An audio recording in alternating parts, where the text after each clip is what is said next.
Okay, so let's get started. As you can see, it's quite a big TV. Over here is the label of the model number. I would like to apologize about the video quality and the lighting. It's not the best, but lighting will get better as we go.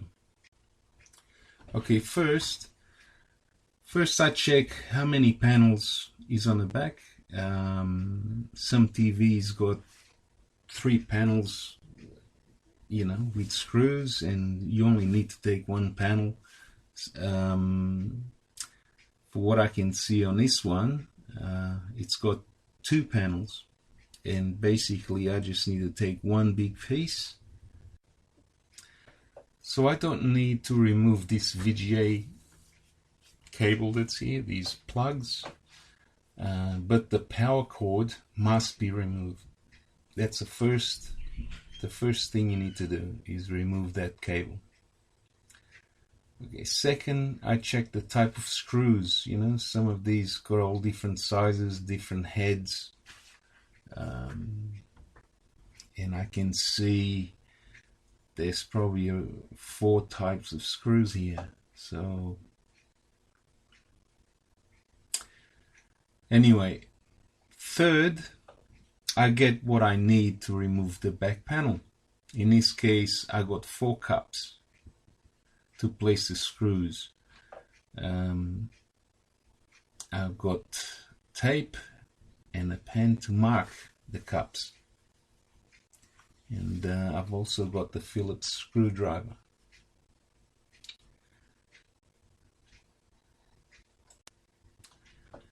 As you can see, I removed all the screws, but I left one in the top middle edge as the last one. It makes it easy to remove the panel. I marked the cups. This one I marked an F. Just means frame. As you can see, only 2 screws for the frame.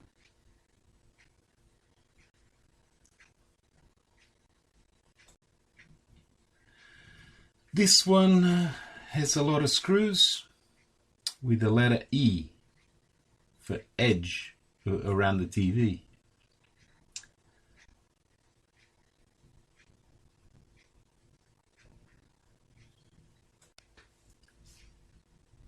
Now this one, TC, is for top center, and this one, LM, is for lower middle of the TV.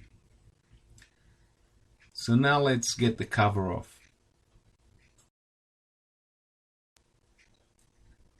Okay, cover has been removed. I can see lots of dust, which is normal for 7 years of use. So now let's have a closer look at the back of the TV.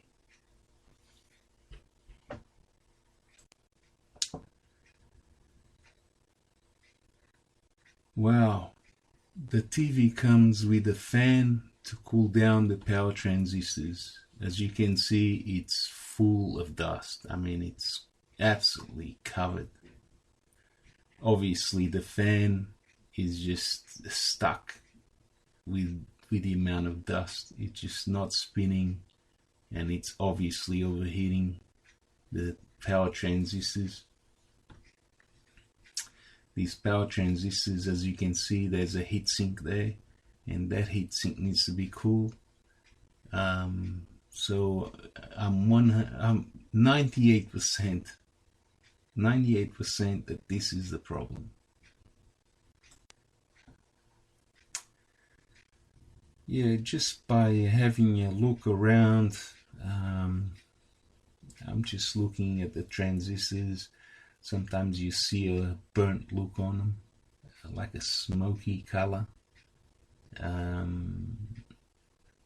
or a bit of a change of color on them. Sometimes they go a bit of a light brown. That can tell me that they're blown and they need to be replaced. Secondly, I get a multimeter and I just check the power supply.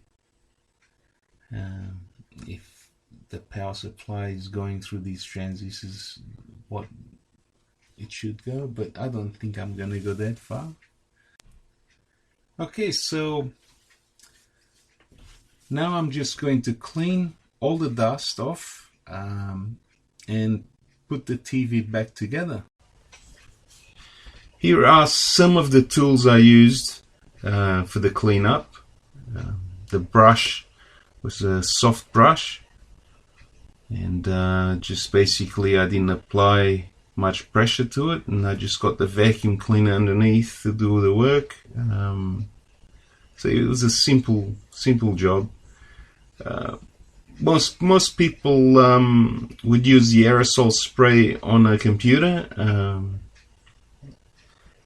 normally on a little fan that's on a ECU of the computer gets clogged up with dust, and normally electricians or people that work with computers use an aerosol compressed air. So yeah, so here's the basic tools I used for my TV, and I'm also going to leave my TV on, and hopefully for an hour if it doesn't turn off, and I'll come back with a video. Thank you.